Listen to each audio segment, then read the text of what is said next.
अस्सलाम वालेकुम नाज़रीन, मैं हूं अरसलान खोकर। आप देख रहे हैं प्रोग्राम प्ले फील्ड। 2022 की बात करेंगे। 2022 क्रिकेट के लिए और पाकिस्तान में खेलों के लिए कैसा रहा, खास तौर पर हॉकी, टेनिस, फुटबॉल, स्क्वॉश और उसके साथ साथ अगर हम बिलियर्ड या स्नूकर की बात करें उसके लिए भी कैसा रहा, इस पर तो कुछ बात होगी। लेकिन स्पेशली आज का प्रोग्राम क्रिकेट पर होगा। पहला टेस्ट मैच न्यूजीलैंड के खिलाफ हुआ और कराची में हुआ और टेस्ट मैच ड्रॉ हो गया। टेस्ट मैच ड्रॉ हुआ बड़े ड्रामाई अंदाज में। रोशनी कम हो गई, वरना इतना स्कोर था नहीं जिस तरह से न्यूजीलैंड खेल रही थी। 61 पे एक खिलाड़ी आउट हुआ था। अगर थोड़ा सा टाइम और होता तो शायद वो मैच हमारे हाथ से निकलता। बहरहाल एक बड़ा बोल्ड डिसीजन था। इंडक्शन हुई नए प्लेयर्स की। सरफराज अहमद को मौका मिला। सरफराज अहमद ने दोनों इनिंग्स में अच्छी बैटिंग की, लेकिन जो मुझे ड्रॉबैक लगा वो उनकी कीपिंग लगी। सरफराज अहमद आउट ऑफ निक दिखाई दे रहे थे विद ग्लव्स। इस पर भी बात करेंगे। 2022 के ओवरऑल स्ट्रक्चर पे बात करेंगे। डोमेस्टिक क्रिकेट 2022 कैसी रही, इस पर बात करेंगे। वनडे, T20 टेस्ट कैसा रहा और 2023 के लिए क्या उम्मीदें हैं। शाहिद आफरीदी चीफ सेलेक्टर के तौर पे मौजूद हैं। तब्दीलियां हो चुकी हैं इस वक्त पूरी इंतजामिया में। नजम सेठी साहब चेयरमैन PCB आ गए, रमीज़ राजा चले गए। रमीज़ राजा साहब के साथ एक बड़ा ड्रॉबैक अजीब सा लग रहा है मुझे। रमीज़ राजा साहब और सहाफ़ती बिरादरी, हमारे सहाफ़ी भाई आमने सामने आ गए हैं। रमीज़ राजा ने कुछ इल्ज़ामात लगाए हैं, क्यों लगाए हैं, किस लिए लगाए हैं, किस हद तक उनमें सच्चाई है और क्या ये बात मुनासिब है, इस पर भी बात करेंगे। प्रोग्राम के दूसरे हिस्से में अमजद अजीज़ मलिक साहब हमारे साथ होंगे।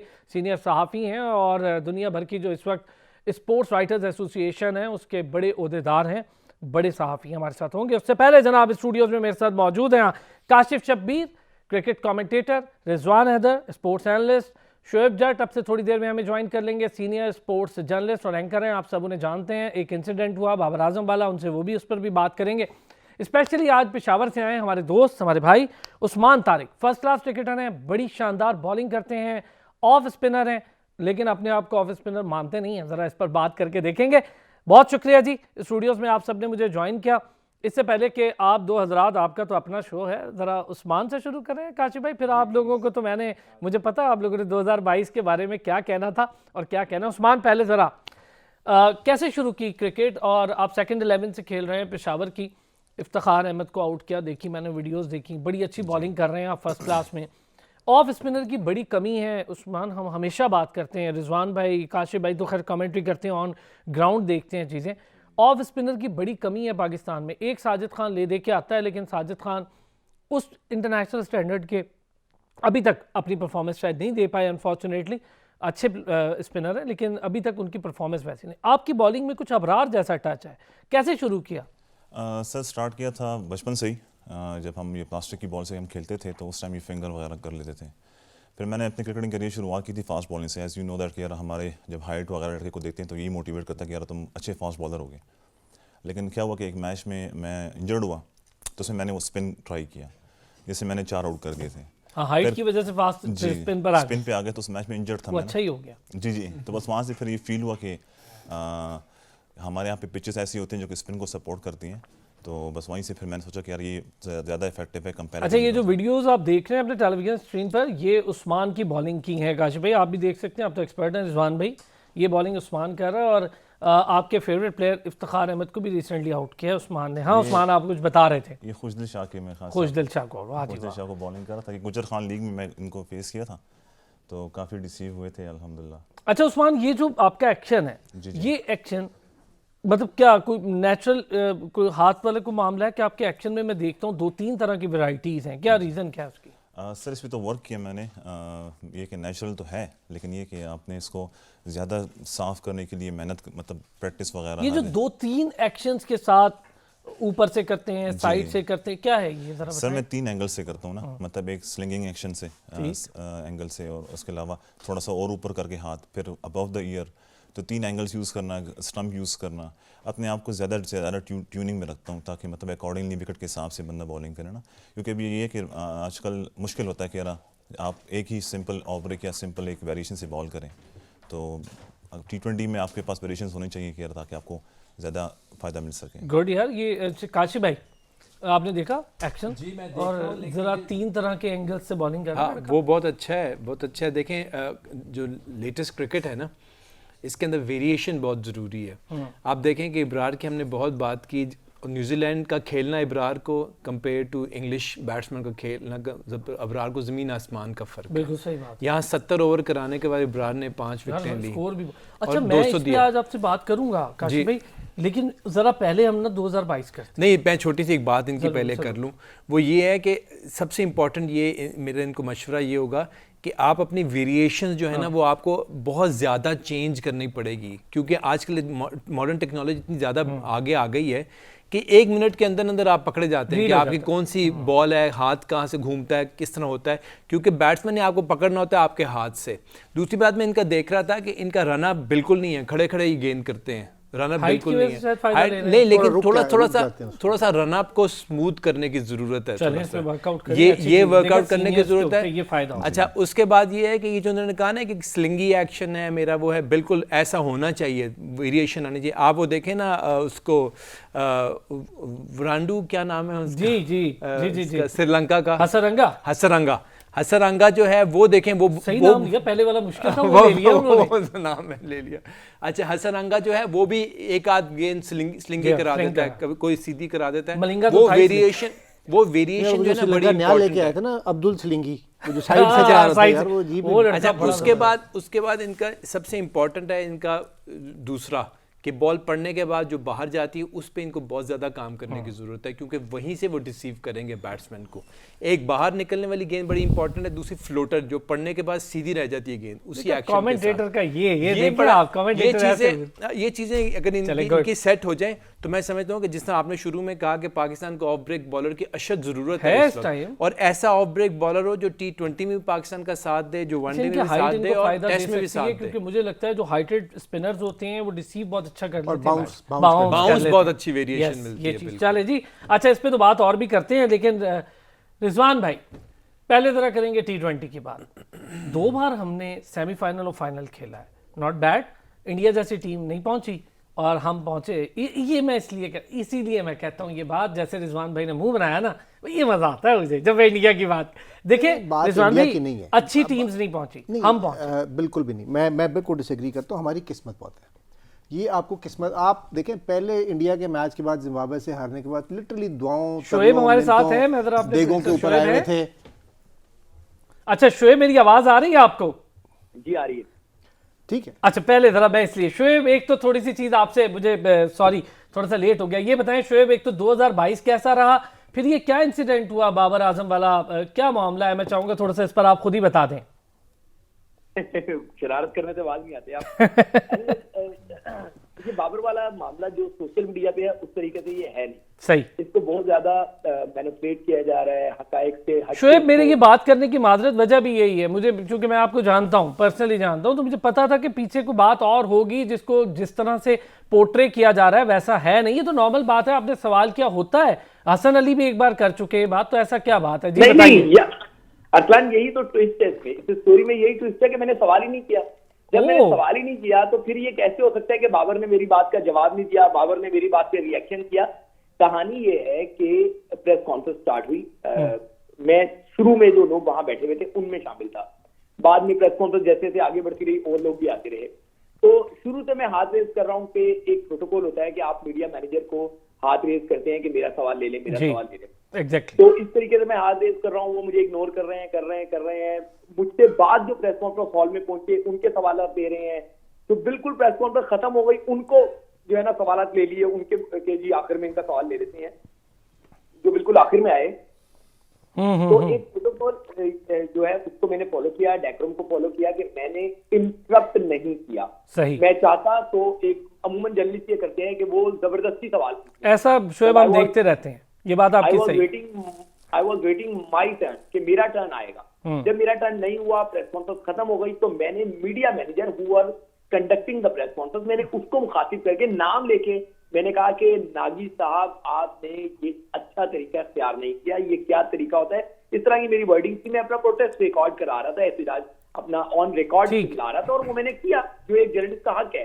सवाल पूछना मेरा राइट है, बिल्कुल सही। सवाल ना पूछने देना यकीनी तौर पे जर्नलिज्म एथिक्स के खिलाफ है। तो वो जो मीडिया मैनेजर है उनको यकीनी तौर पे एथिक्स नहीं पता होंगे, तो उन्होंने मेरा सवाल नहीं दिया। ज्यादा से ज्यादा क्या होता है कि मैं सवाल पूछता, बाबर उससे कह देते नो कमेंट, नेक्स्ट क्वेश्चन, कुछ भी कह देते। बिल्कुल सही बात, बाबर का ये इख्तियार है। लेकिन यहाँ तो सवाल पूछने की नौबत ही नहीं आई। उन्होंने मुझे जो है वो जबरदस्ती मेरी आवाज दबाने की कोशिश की, क्योंकि सब जानते हैं कि मैं सवाल पूछता तो तीखा सवाल पूछता, भाई अगर आप एक साल में 7 मैचेस खेल के होम ग्राउंड में, होम क्राउड के सामने, होम एडवांटेज, आपकी मर्जी की विकेट, आपकी मर्जी का सब कुछ, आपकी मर्जी की टीमें, अगर पाकिस्तान नहीं जीत रहा तो फिर इस पे जवाब तलबी होनी चाहिए। बिल्कुल सही बात मैं है। कोई मीठा सवाल नहीं पूछ सकता था, मेरा सिंपल यही सवाल होना था, 7 मैचेस एक भी नहीं जीते, आप अपनी अच्छा, वैसे शोएब जितना मैं जानता हूँ आप कभी भी ना पूछते मीठा सवाल, जितना मैं जानता हूँ बहुत स्ट्रेट सवाल पूछते हैं। शोएब जल्दी से, क्योंकि मुझे पता है आपने अपने शो के लिए जाना है, जरा ये सवाल इसलिए किया था जरा क्लैरिटी हो जाए, लोगों को पता चले आखिर हुआ क्या था। अच्छा ये बताएं शोएब, 2022 कैसा रहा हमारे लिए? यार मैं ये समझता हूँ कि टेस्ट में तो आपको मायूसियां ही मिली, ठीक है। अगर आप 2 मेगा इवेंट के फाइनल को निकाल दें तो फिर भी आपको मायूसियां ही मिली। आपको होम ग्राउंड पे इंग्लैंड आके हरा के जाते हैं और जाते हुए उनका कप्तान क्या कहता है कि हमें ये 6-1 से जीतना चाहिए था, हम 4-3 से जीत के जा रहे हैं, जिससे हम सैड हैं। यानी कि वो सीरीज जीतने के बावजूद कह रहे हैं, और ये हमें जेहन में रखना चाहिए कि उनकी फुल स्ट्रेंथ नहीं थी, ये बात आपको जेहन में रखना होगा। उनका जो कप्तान आया था टूर पे वो भी नहीं कहना था, वो बेंच पे बैठा रहा था। तो ऐसे में एक टीम आपको हरा के चली जाती है, एशिया कप के फाइनल में आप पहुंचे, बड़ी अच्छी बात है, लेकिन हम कब तक इस बात का जश्न मनाते रहेंगे कि हमने फाइनल खेला? भाई फाइनल खेला नहीं, फाइनल जीतना अचीवमेंट होता है। फाइनल में 55 पे 5 आउट करके भी अगर आप श्रीलंका के खिलाफ मैच नहीं जीत सके तो it was a big failure. इसी तरीके से हम T20 वर्ल्ड कप की अगर बात करें तो वहां पे आपको ये देखना होगा कि आप अपने खेल से सेमीफाइनल में नहीं पहुंचे। अनएक्सपेक्टेडली जनूबी अफ्रीका हॉलैंड से हार गया, जो हो ही नहीं सकता था, लेकिन हो गया, क्रिकेट बाय चांस है। जब वो हो गया तो आप आगे गए, और जब आप आगे गए तो आपका परफॉर्मेंस सबके सामने है कि आपका क्या हुआ आगे जाके। तो ये आपको समझना होगा कि आपने व्हाइट बॉल में कुछ बेहतर क्रिकेट खेली है, लेकिन आप उसको बहुत बेहतर नहीं खेल सकते। ग्रुपिंग पाकिस्तान क्रिकेट की तबाही का जो है बाइस बनी 2022 में। दुआ है कि 2023 में ग्रुपिंग खत्म हो जाए, जिसकी इब्तिदा हो चुकी है, और आपको नई इंतजामिया से शोएब उम्मीद है? शोएब लास्ट क्वेश्चन, नई इंतजामिया से उम्मीद है? यकीन है मुझे, लेकिन जिस तरीके से स्टेप्स को उठा रहे हैं उससे लगता है कि ग्रुपिंग का उनको भी पता है। और अगर आप चीफ सेलेक्टर शाहिद आबिदी की प्रेस कॉन्फ्रेंस सुनेंगे तो उन्होंने भी कहा है कि खिलाड़ियों में आपस में राब्ते का फुकदान है। जब एक ही स्क्वाड में खिलाड़ी होते हैं और उनमें आपस में राब्ता नहीं होता तो इसका मतलब होता है कोई एक ग्रुप है जो अपने आप को सुपरलेटिव समझता है और बाकियों को वो खाद नहीं डालता। तो मेरे ख्याल से पाकिस्तान क्रिकेट तभी अच्छी होगी जब सब एक बैच पे होंगे। ठीक है शोएब, बहुत बहुत शुक्रिया Shoaib, thank you so much. Shoaib ने अपने प्रोग्राम के लिए जाना था, हमारे साथ मौजूद है। रिजवान भी अपनी बात जरा कंप्लीट करें इसी बात से। मुझे पता है ये स्टांस जो कि नहीं बिल्कुल ठीक स्टांस था शोएब का। देखें आप होम पे टेस्ट मैचेस, सारी सीरीज ही आपकी होम पे थी टेस्ट मैचेस की। ऑस्ट्रेलिया से आप हार गए और जलील होके हारे।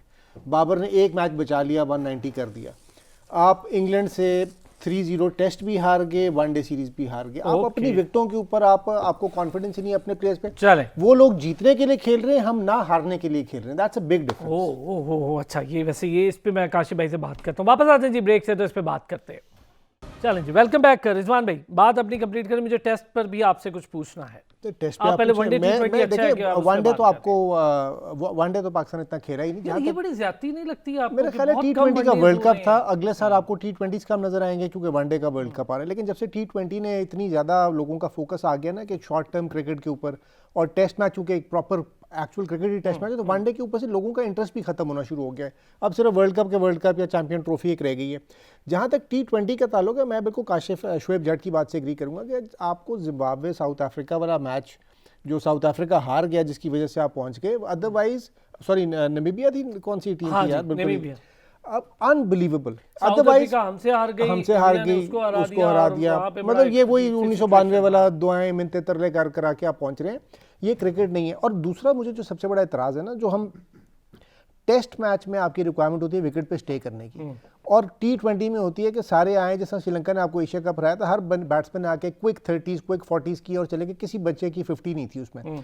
हम यहाँ पे बाबर और रिजवान क्या कर रहे हैं, वो टेस्ट मैच की अप्रोच को T20 में लेके आ गए कि यार इधर हमने 20 ओवर पूरे खेलने हैं, और उसकी वजह से ना उनके वो स्ट्राइक रेट्स हैं जो रिक्वायर्ड हैं इंटरनेशनल क्रिकेट के स्टैंडर्ड्स के हिसाब से। आजकल 140 150 160 के स्ट्राइक रेट चल रहे हैं, ये 128 29 पे जा रहे होते हैं। तो जब ये पूरी बैटिंग भी कर लेते हैं तो आपका स्कोर इतना ज़्यादा नहीं होता। प्लस T20 में हमारी जो नेगेटिव अप्रोच है वो ये है कि हम सिर्फ उस वक्त कंफर्टेबल हैं कि दूसरी टीम को पहले बैटिंग करा दें, वो 160 से 180 के बीच में आउट हो जाए, और फिर बाबर रिजवान पूरा 20 ओवर में स्कोर कर लें। पहले आपको अगर दूसरी टीम टॉस जीत के बैटिंग करा दे तो आपको समझ ही नहीं आता हमने टारगेट क्या देना है। आप you are totally confused in that. So I mean आप you can't go into a world tournament single handedly with one approach के यार सेमीफाइनल भी हो तो हम टॉस जीत के दूसरे को बैटिंग करा दें, फाइनल भी हो तो हम टॉस जीत के बैटिंग करा दें और दुआ करें कि बाबर रिजवान चलें। और बाबर और रिजवान का मैंने वैसे नोट किया कि आप T20 वर्ल्ड कप पिछले साल का जो सेमीफाइनल था उसका भी देख लें, बाबर रिजवान फंस गए थे। इस फाइनल में भी बाबर रिजवान फंस गए। जब बड़ा मैच आता है तो बाबर रिजवान सारा जो उम्मीदें होती है ना वो नीचे वाले स्क्वाड के ऊपर आ जाती 152 है। वाला भी बड़ा मैच था।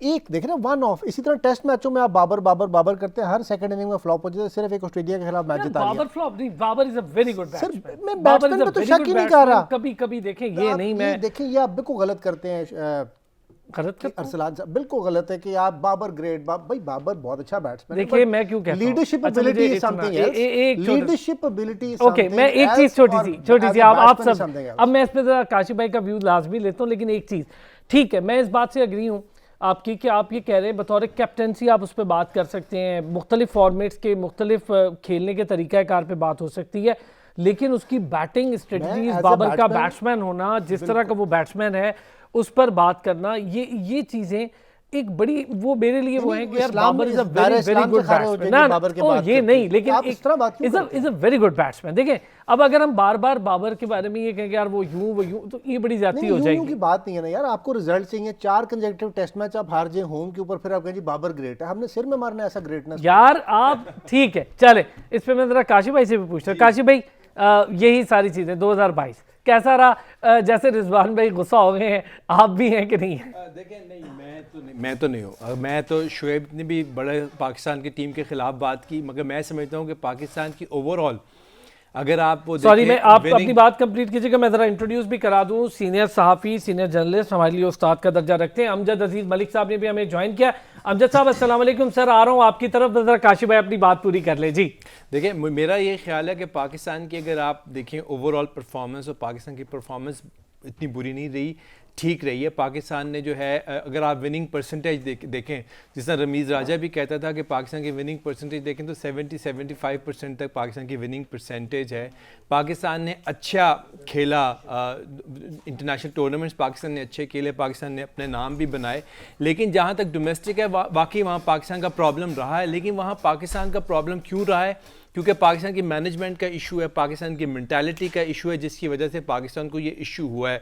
और दूसरी बात ये है कि आपने ओवरऑल अपना स्ट्रक्चर ही सारा चेंज कर दिया था। आपने जो है वो डिपार्टमेंटल क्रिकेट ख़त्म करके आपने रीजनल क्रिकेट शुरू कर दी। आपका पूल जो पहले फॉर एग्जाम्पल 400-500 लोगों का प्लेयर था, उसको पूल को कम करके हमारा जो पहले पूल था वो 5000 to 6000 प्लेयर्स तक था, जिसमें आपके सेकंड लीग, बिल्कुल, अगर आप मेन देखें, अगर आप अब हमने उसको 190 पे कर दिया, आपने पूल अपना कम कर दिया, जिसकी वजह से आपको ये इश्यूज आए। डेफिनेटली आपके पास ये इश्यूज आए, लेकिन आपने फायदा क्या क्या हासिल किया? आपने पीएसएल को ब्रांड बना लिया, पीएसएल को पूरे दुनिया में आपने मुतारिफ कराया। और आप ये भी देखें कि पाकिस्तान किस स्टेज से इस स्टेज पे पहुंचा। पाकिस्तान ऐसा मुल्क था कि जहां पर आपकी क्रिकेट 10 साल के लिए आपके मुल्क से चली गई, और अगर ये पाकिस्तान की जगह कोई और मुल्क होता तो वहां पर क्रिकेट ही खत्म हो जानी थी। लेकिन पाकिस्तान की रेजिलियंस नेचर ऐसी है कि पाकिस्तान ने उसके बावजूद अपनी क्रिकेट को बचाया। लेकिन हमारा प्रॉब्लम क्या है? हमारा प्रॉब्लम है कंसिस्टेंसी। हम 2 कदम आगे बढ़ते हैं, जब नई पोजीशन आती है तो हम 5 कदम पीछे चले जाते हैं। इसका मतलब है कि हम एंड रिजल्ट में पीछे आ जाते हैं। हमारी कंटिन्यूटी ऑफ पॉलिसी होनी चाहिए, चाहे जो मर्जी रजीम आए। मैं कहता हूं रजीम जो मर्जी आए, लेकिन पॉलिसी की कंटिन्यूएशन होनी चाहिए, तभी आप सर्वाइव करेंगे। हमारा सबसे बड़ा इशू जो है वो क्रिकेट पर भी बात करूंगा, हमारे साथ डोमेस्टिक क्रिकेटर मौजूद भी है, लेकिन एक जरा अमजद साहब से मैं लाजमी देंगे वो आपका मुझे पता लग रहा है, आपने तो नहीं हमें आज बख्शना, आप आज तैयारी करके। अमजद साहब अस्सलाम वालेकुम सर। अमजद साहब मेरी सर आवाज आ रही है आपको? जी बिल्कुल आ रही है सर, कैसे हैं? बिल्कुल खैरियत सर। जिस इशू के लिए आज आपको जहमत दी है वो वही है, साबिक चेयरमैन रमीज़ राजा और सहाफ़ी आमने सामने हैं। उन्होंने जो कुछ कहा है सर, क्या किस तरह से वो ये नाम ले रहे हैं? उन्होंने कुछ नाम लिए हैं सहाफ़ियों के, ये आपको नहीं लगता थोड़ी सी ज्यादती है कि आप इस तरह से टीवी पे बैठ के नाम ले दें? इस तरह ठीक है कि हम उन पर भी तनकीद करते हैं, तनकीद की जा सकती है, लेकिन जैसी बातें हुई हैं वो मेरा नहीं ख्याल कि वो जेब देती हैं किसी चेयरमैन लेवल के आदमी को। देखिए, सबसे पहले तो रमीज़ राजा ने जब सहाफ़ियों के खिलाफ बयान किया, उसके बाद पूरे पाकिस्तान में हमने भरपूर एहतजाज किया है। पाकिस्तान स्पोर्ट्स राइटर्स फेडरेशन और हमसे जो मुल्क जितनी भी सूबाई एसोसिएशन हैं, उनके अहदेदारों ने खासा प्रोटेस्ट किया है। उसके बाद मेरी रमीज राजा से खुद भी बात हुई और उनसे मैंने कहा कि आपने क्यों सारे साथियों को कहा कि वो पैसे लेते हैं या बिक जाते हैं। तो उनका ये मौक़िफ़ था कि मेरा मुराद जो है वो चंद लोगों के बारे में थी। तो मैंने कहा देखिए आपको चाहिए कि आप कहें कि चंद लोग ऐसे हैं। देखिए जिंदगी के हर शोबे में कहीं ना कहीं कोई ना कोई खराबी जरूर होती है और हमें उसकी इस्लाह करनी चाहिए। लेकिन आप ये भी देखिए कि चेयरमैन पाकिस्तान क्रिकेट बोर्ड का जो ओहदा है वो पब्लिक, जब आप उस ओहदे पे आते हैं तो पब्लिक प्रॉपर्टी बन जाते हैं। आपको बड़ी एहतियात के साथ काम लेना चाहिए। आपने मैं क्रिकेट की बात नहीं करूंगा, उनकी तरफ से जो बयानात सामने आए, देखिए पेशावर को उन्होंने रेड फ्लैग कह दिया। बाबा पूरे 4 करोड़ लोग रहते हैं खैबर पख्तूनख्वा में, आपने उनके जज्बात का एहसास नहीं किया। कभी आप छापियों के खिलाफ हो जाते हैं, कभी आप किसके खिलाफ हो जाते हैं। आप कहते हैं नजम सेठी की तकरीरी सियासी है। तो भाई साहब जब आपको लाया गया था तो आपकी तकरीरी भी सियासी थी। आप ये ना कहें कि एक सहाफी को आपने क्रिकेट बोर्ड का चेयरमैन बना दिया है। बाबा पहले जो चेयरमैन आते थे तो वो क्या खिलाड़ी थे, क्या टेस्ट क्रिकेटर हुआ करते थे। तो मैं समझता हूँ कि रमीज राजा ने ज्यादती की, मुझे उनसे कम से कम इस बात की तवक्को नहीं थी। अच्छा अमजद साहब ये बताएं, उन्होंने चले ये बात कर दी, आपने उनका अपना टेन्योर कैसा देखा? ये 15 माह 10 दिन का टेन्योर आपको कैसा लगा? बहुत कोई इफेक्टिव टेन्योर था? देखिए जी, मैं तो बड़ा क्रिटिक हूँ पाकिस्तान की क्रिकेट के हवाले से। और अभी काशिफ जैसे बात कर रहे थे परफॉर्मेंस की, यकीनी तौर पे कुछ अर्से के लिए परफॉर्मेंस पाकिस्तान की अच्छी हो जाती है, लेकिन अगर आपके पास टाइम हो, थोड़ा सा फारिग वक्त निकालें, पाकिस्तान क्रिकेट टीम की परफॉर्मेंस को जज कीजिए। अगर आप टेस्ट मैच हैं, वनडे इंटरनेशनल हैं, या T20 मैचेस हैं, कभी इनकी परफॉर्मेंस में इस्तेकाम नहीं रहा। 4 मैच हारते हैं, 1 मैच जीत जाते हैं, फिर 3 मैच हारते हैं, 2 मैच जीत जाते हैं। तो ये कहना कि पाकिस्तान क्रिकेट टीम की परफॉर्मेंस बहुत अच्छी है, मैं इससे कम से कम जाती तौर पे इत्तेफाक नहीं करता हूँ। लेकिन इस दौर में रमीज राजा के मैं समझता हूँ कि पाकिस्तान में क्रिकेट का खेल अच्छा नहीं हुआ, बल्कि तबाही से दो चार हुआ। डिपार्टमेंट बंद कर दिए गए और रीजन को खत्म कर दिया गया, एडहाक लगा दिए गए, यहाँ पे CEO लगा दिए गए, उनको तो आप लाखों रुपए देते रहे। और जो क्रिकेट की खिदमत करते हैं, क्रिकेट क्लब के मालिकान हैं, आपने उनको जीरो से जरूरत दे दी। तो मैं समझता हूँ, ये मेरा बिल्कुल कतई तौर पर जाती ख्याल है कि इस दौर में रमीज राजा के, जो कि कहते हैं कि मैं टेस्ट क्रिकेटर रहा, पाकिस्तान टीम का कप्तान रहा, पाकिस्तान में क्रिकेट खेल को बहुत नुकसान पहुंचा है। ठीक है जी, एक छोटा सा ब्रेक लेना है मुझे। मैं ज़रा रिजवान भाई वापस आता हूँ, इस पर बात करता हूँ। तकरीबन वही बात जो सारे कर रहे हैं वही अमजद साहब ने भी की। एक छोटा सा ब्रेक लेते हैं। Welcome back. इससे पहले कि मैं लंबी चौड़ी को बात करूँ, रिजवान भी कुछ जवाब देना चाह रहे थे काशिफ भाई। वो तो मुझे पता देंगे लास्ट। देखें, आई एग्री के पाकिस्तान में 10 साल क्रिकेट बाहर रही, लेकिन इस बात से मैं एग्री नहीं करता कि पाकिस्तान से क्रिकेट खत्म हो जानी थी, क्योंकि हमारी सारी गेमें तो हम छोड़ चुके हैं। हॉकी गई, फुटबॉल गई, हॉकी में बड़ी मुश्किल से अजलान शाह के हम लोग 3rd पोडियम पे खड़े हुए, बड़ी बात है हमारे लिए। कमाल हो गया जी। हाँ, कमाल हो गया।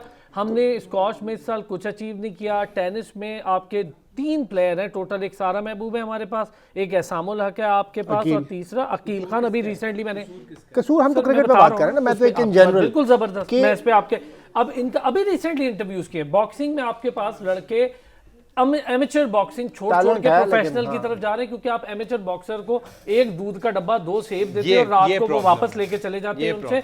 ये मैं ऑनेस्टली इसलिए कह रहा हूँ कि जिसने जो कहना है वो कर ले फिर। अच्छा, दूसरी बात देखिए, ये जो अभी पिछले साल क्रिकेट हमारी उस पे भी पिछले साल की जो हम बात कर रहे हैं ना कि कैसा रहा, तो काशिफ की मैं बात से इसलिए एग्री नहीं करता कि 2000 हम इंग्लैंड को जब हमने हराया था शारजा में, हम वर्ल्ड नंबर 1 टीम बन गए थे टेस्ट मैचेस की।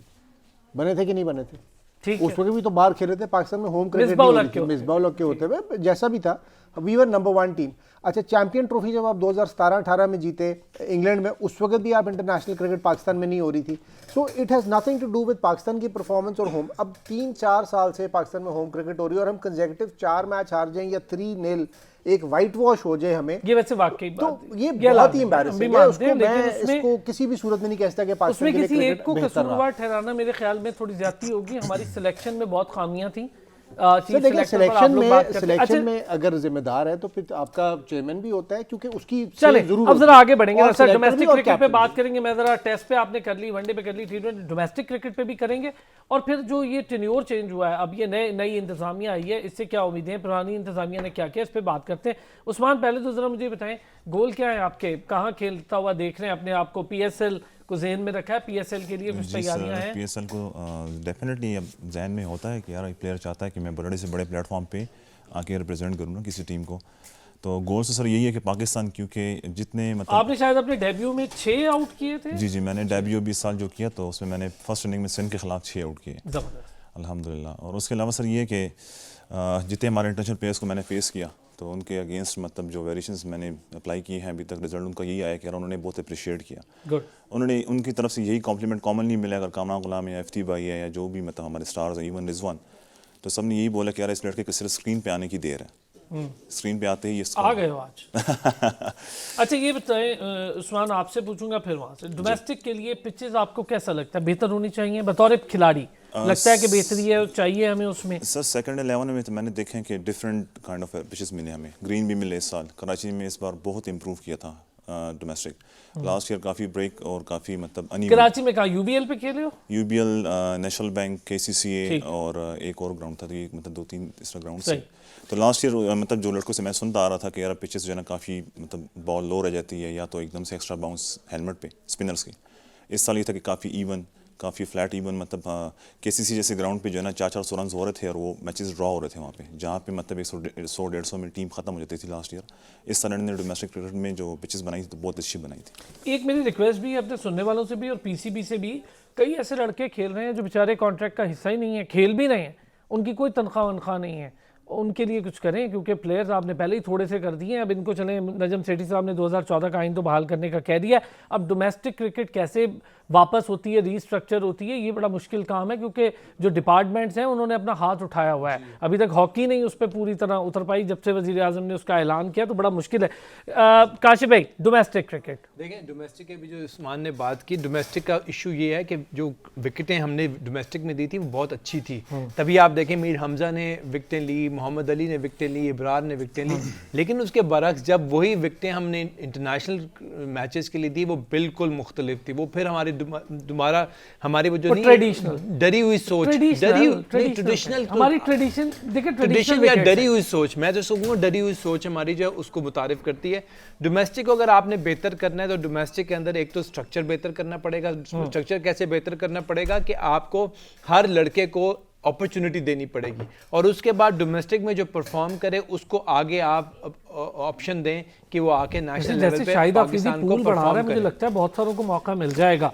उन्होंने देखे जूनियर लीग के प्लेयर्स को बुला लिया, वनडे में उन्होंने हारिस को बुला लिया, लेकिन आप देखें जूनियर लीग के प्लेयर को तो आपने बुला लिया, लेकिन हुरैरा जिसने टॉप स्कोर किया आपके उसको आपने वापस नहीं बुलाया। जूनियर अब आ जाएगा आपकी बात नहीं। अब एक और इसमें एक और सोचने वाली बात यह है कि जूनियर लीग के जो लड़के हैं इन्होंने परफॉर्म किया है T20 में, आपने उनको बुलाया है टेस्ट क्रिकेट के अंदर, चले सीखने के लिए ठीक बुलाया, लेकिन कायदे-आज़म ट्रॉफी, लेकिन नॉट बैड, लेकिन कायदे-आज़म ट्रॉफी के, लेकिन कायदे-आज़म ट्रॉफी के लड़के जिन्होंने 4-4 दिन के मैचेस खेले हुए हैं, जिन्होंने लॉन्गर फॉर्मेट में क्रिकेट खेली है, प्लीज उनको भी अपॉर्चुनिटी। यार धानी को आपने बॉलर नहीं रखा, मेजर बॉलर, आप मोहम्मद अली और पता नहीं किसको खिलाते रहे, धानी को नहीं रखा, आपने हसनैन को मौका नहीं दिया टेस्ट में, जो आप कमेंट्री करते हैं जिन टेस्ट, लेकिन धानी की सिलेक्शन नहीं, धानी की सिलेक्शन आपने कहां से की थी? पीएसएल से। अच्छा मैं एक पीएसएल के बाद उसको अपॉर्चुनिटी कायदे-आज़म ट्रॉफी में वहां मैं जरा ब्रेक के बाद इस पे हम डिस्कस करें। ब्रेक लेते हैं जी, ब्रेक से वापस आते हैं तो इस पे डिस्कस कर लेते हैं, किसको कहां से सिलेक्ट करते हैं, कौन से फॉर्मेट में अपॉर्चुनिटी देते हैं, इस पे भी बात करते हैं। वेलकम बैक काशिफ भाई। मैं एक चीज आपसे, हमने धानी की बेसिक सिलेक्शन अगर देखें तो डोमेस्टिक से हुई थी, धानी ने पीएसएल से हुई नहीं, जो पीएसएल में हुई थी वो डोमेस्टिक से हुई थी, ठीक है। आप वो डोमेस्टिक खेलता हुआ हमें नजर आ रहा था, 4 दिन के मैचेस भी खेले, फिर पीएसएल में वो एक्सप्लोर हो गया, सबने उसको देख लिया आसान। अब पीएसएल में T20 फॉर्मेट था, हम उसको टेस्ट में ले गए, ऐसा ही आप कहना चाह रहे हैं? मौका नहीं दिया हमने उसको टेस्ट में ले, जब हम गए।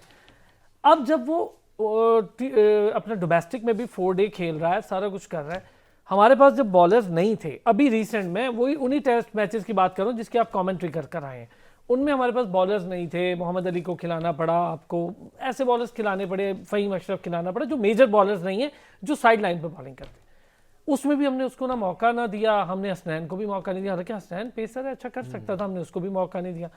क्या ये जो मैं पिछली सिलेक्शन कमेटी की आपसे बात, कमेटी तो नहीं, मोहम्मद वसीम की बात कर रहा हूँ, लैपटॉप सिलेक्टर्स की, तो क्या आप समझते हैं उनकी वजह से पूल बहुत छोटा हो गया था, 16 से ऊपर ही नहीं जा पाता था, वही लड़के थे जिनमें घूम फिर के वापस जी बिल्कुल, डेफिनेटली पूल छोटा हो गया था। और दूसरी बात है कि देखिए आपने 16 लड़कों को सिलेक्ट किया, और 16 लड़के की टीम क्यों बनाते हैं? इस वजह से बनाते हैं कि अगर कोई इसमें से एक आध इंजर हो जाए तो आपके पास पीछे बैकअप मौजूद हो। जो ही 2 बॉलर आपके इंजर हुए, आपके पास को बैकअप मौजूद ही नहीं था। और तीसरी सबसे इंपॉर्टेंट बात यह है कि जो विकटें आपने बना कर दी थी, वो विकटें ऐसी नहीं थी कि वहाँ फास्ट बॉलर जो हैं वो चल सके। वो तो इंग्लिश बॉलर्स का एक्सपीरियंस था जिसकी वजह से वो चल गए, नंबर 1। नंबर 2 ये है कि उनकी एग्रेसिव अप्रोच ने उनको उस लेवल पे पहुंचा दी। आप देखें कि मार्क वुड जो 150-155 की गेंद करता है, यहाँ पर वो नहीं कर सका 150-55 की गेंदें। और उसकी जो विकटें हैं, वो विकटें कौन सी थी उसकी? पाकिस्तान के बैट्समैन की गलत बैटिंग की वजह से उसने लेग साइड को कवर करके उसने बड़े अच्छे से, लेकिन एक्सपीरियंस था। एग्जैक्टली मैं यही बात करने लगा हूँ। आपको यहाँ पर अपने एक्सपीरियंस बॉलर्स को लाना चाहिए था। यहाँ मोहम्मद अब्बास को इंक्लूजन बहुत जरूरी थी, यहाँ हसनैन की इंक्लूजन बहुत जरूरी थी। मजबूरी में हसन अली भी मजबूरी में ठीक था। अगर आप एक बार इतने लोगों को ट्राई करें, देखें हसन अली को आपने निकाला क्यों था? क्योंकि उन्होंने T20 में अच्छा परफॉर्म नहीं किया था। लेकिन उसके अगर आखिरी परफॉर्मेंस देखें आप टेस्ट मैच की, तो उसने आपको टेस्ट मैच जिताया हुआ है साउथ अफ्रीका के खिलाफ।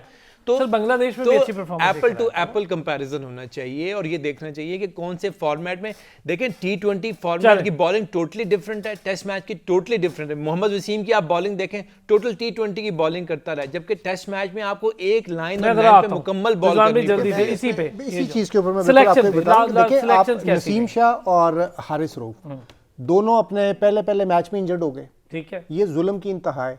इसकी वजह ये कि उनकी फिटनेस, उन्होंने 3 साल से टोटल T20 क्रिकेट खेली और दोनों के इंडिविजुअली 10 से ज्यादा फर्स्ट क्लास मैच नहीं है। जब तक आप बॉलर को ग्रूम नहीं करेंगे कि यार वो 25 ओवर का स्पेल कैसे कराना होता है, एक दिन में 20-20 ओवर कैसे कराते हैं, उससे आप कैसे एक्सपेक्ट कर सकते हैं कि विदाउट फर्स्ट क्लास एक्सपीरियंस वो जाके टेस्ट मैच में आपका वनडे भी नहीं खेल रहे कि 10 ओवर ही सर उनका तो स्टैमिना 4-4 ओवर का डेवलप हो गया ना। वो तो 4 ओवर करके अपना थैंक यू करके वापस चले जाते हैं और अगले दिन फिर आ जाते हैं। इस तरह देखिए आप, और फर्स्ट क्लास स्ट्रक्चर में आपके जो 50-50 सीजन में विकेटें ले रहे हैं वो कभी नजर ही नहीं आते।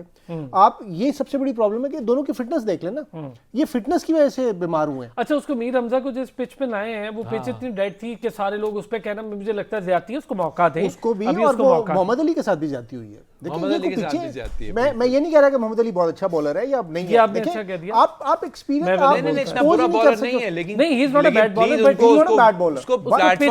अब वो हमजा के 2 टेस्ट मैच हो गए, कोई विकेट मिली उसको? अभी तक नहीं मिली बेचारे को, उसको मिलनी भी नहीं है। बॉलिंग इन विकेटों पे 10-11 ओवर की है सारे। नहीं तो यार उस पे क्या कराएं? किसने? नहीं कल 17-18 26 चलें, पहला स्पेल जो था नई बॉल के साथ 3 ओवर का स्पेल था, पिच में जान नहीं थी, ये बात मान ली है, पिच में जान और नहीं ये थी। मीर हमजा के लिए ज्यादती हो जाएगी, तो आया ही है, आप उसको थोड़ा टाइम आपकी अप्रोच डरी हुई है। जब तक आप पॉजिटिव अप्रोच के साथ नहीं, एक छोटा सा ब्रेक लेता हूं। पॉजिटिव अप्रोच तो हो गई, अब हम जरा बात करेंगे पूरे 2022 में।